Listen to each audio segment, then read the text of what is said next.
அவங்க எல்லாருமே வந்துட்டு ஒரு பிளாக் பண்ணி வச்சுட்டு அவங்க உட்காந்துருக்காங்க. இவங்க எல்லாம் இப்ப என்ன பண்றாங்கன்னே நமக்கு தெரியாது வீட்டுல. சரிங்களா? இவங்க எல்லாம் என்ன பண்ணிட்டு இருக்கிறாங்க, நான் உட்காந்து பேசிட்டு இருக்கிறேன், எத்தனை பேர் படுத்துக்கிட்டு கேட்டுக்கிட்டு இருக்கிறாங்க நமக்கு தெரியாது. சரிங்களா? நான் சொல்றது உண்மை, ஃபேக்ட் அதான். ஏன்னா கவனிக்கிறவங்களா இருந்தா கண்டிப்பா என்ன செஞ்சிருப்பாங்க, ஒரு அன்அவாய்டபிள் சர்க்கம்ஸ்டன்ஸ் கொஞ்சம் பேருக்கு இருக்கும். அவங்க வந்து உட்காந்து என்ன செய்ய முடியாது, ஒரு இங்க கார்ல வந்துட்டு இருப்பாங்க, இல்ல ஒரு அதுல செய்தி கேட்கணும்னு நினைப்பாங்க, அதனால வீடியோ போட முடியாது, அதெல்லாம் ஓகே ஃபேக்ட்.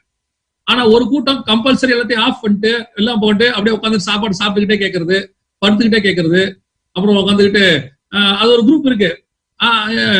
இப்படிப்பட்ட குரூப் எல்லாம் இந்த குரூப்புக்கு நம்ம பேசி என்ன பிரயோஜனம், என்ன ஆகும் நீங்க நினைக்கிறீங்க? இவங்க எல்லாம் இந்த ஆன்லைன்ல வந்து இப்ப கன்வீனியன்ட் ஆயிட்டாங்க, ஆன்லைன் கன்வீனியன்ட்டுக்கு வந்துட்டாங்க. ஆன்லைன் கன்வீனியன்ட்டுக்கு வந்துட்டு நாளைக்கு சபை திறக்கும் போது என்ன ஆகும் அப்படின்னு சொல்லி நீங்க பாத்தீங்கன்னு சொன்னா, ஒரு பர்சன்ட் குரூப் எப்படி வரும்னு கேட்டீங்கன்னா, உண்மையிலே சந்தோஷமா ஓடி வரும் சபைக்கு, அப்படியே ஓடி வந்து ஐயோ சபை திறந்துச்சு அப்படின்னு வரும். இன்னொரு குரூப் அப்படியே அதே நிர்விசானமா, அதான் வீட்டுல இருந்து ஆன்லைன்ல பாக்குறோமே, அதான் எல்லாமே தெரிஞ்சுதே அப்படின்னு ஒரு குரூப் இருக்கும். அதான் நடக்க போகுது எல்லாம் ஆல் ஓவர் த வேர்ல்ட். ஏன்னா they are convenient with the online. இன்னைக்கு இப்ப இவங்களுக்கு நான் இப்படி சொல்றேன் தப்பா இருக்காதீங்க, இன்னைக்கு சிச்சுவேஷன், அதனால நம்ம ஆன்லைன்ல பாத்துட்டு இருக்கிறோம். ஆனால் ஆன்லைன் ஆராதனை என்னைக்குமே சரி கிடையாது. ஆன்லைன் ஆராதனை நான் அந்த காலத்துல இருந்தே சொல்லுவேன், ஆன்லைன் ஆராதனை என்பது ஒரு ஒரு அர்ஜென்ட்டுக்காக நம்ம வச்சிருக்கிறோம், அவ்வளவுதான். இப்ப இந்த மாதிரி ஒரு அர்ஜென்ட் சிச்சுவேஷனுக்கு வச்சிருக்கிறோம். தேவனை கூடி ஆராதிப்பதுதான் எப்பவுமே நலம். தேவனை நம்ம எல்லாம் கூடிதான் ஆராதிக்கணும். ஒரு அன்அவாய்டபிள் சர்க்கம்ஸ்டன்ஸ், ஒரு ஊருக்கு போயிட்டோம் ஆனா ஆராதனை மிஸ் பண்ணக்கூடாது, அங்க ஒரு சர்ச் இல்ல, நம்ம சர்ச் ஆராதனை நடக்குது ஆன்லைன்ல பாக்குறோம், அது வேற.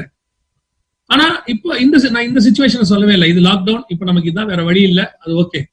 ஆனா ஒரு இதுக்கப்புறம் பாருங்க, இதுக்கப்புறம் தான் இருக்கு நிறைய விஷயம். லாக்டவுன் ஓபன் பண்ண பிறகுதான் இருக்கு. என்ன ஆகுனா, ஒரு எனக்கு தெரிஞ்சு ஒரு 20 to 30% all over the world இருக்கு சர்ச்சஸ். என்ன நடக்கும்னு கேட்டீங்கன்னு சொன்னீங்கன்னா, they are convenient with online. இப்ப நம்ம சர்ச்சில் வந்துட்டு நிலைமை தெரியாது எனக்கு. ஆனா அமெரிக்கா போன்ற சர்ச்சுகள்ல ஆன்லைன்ல கம்யூனியனே கொடுக்க தொடங்கிட்டாங்க. தமிழ்நாட்டிலையும் தொடங்கிட்டானுங்க ஆன்லைன்ல கம்யூனியன்.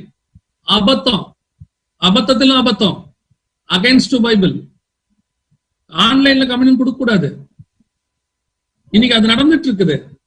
ஒரு நாட்டுல ஆன்லைன்ல வந்துட்டு ஞானஸ்தானம் கொடுக்கிறாரு, அவர் அங்க நின்றுட்டு சொல்றாரு, வீட்டுல இருக்கிற தண்ணி தூக்கி மட்டும் தலையில ஊத்திக்கிறான். இன்னைக்கு சபை நிர்வாணம், தான் நிர்வாணி என்பதை அறியாதபடிக்கு இன்னைக்கு அவன் செய்யற தப்பு அவனுக்கே தெரியல, என்ன தப்புன்னு கேட்கிறான். ஏன் ஆன்லைனுக்குள்ள இன்னைக்கு போயிட்டு ஆன்லைன்ல அவனுக்கு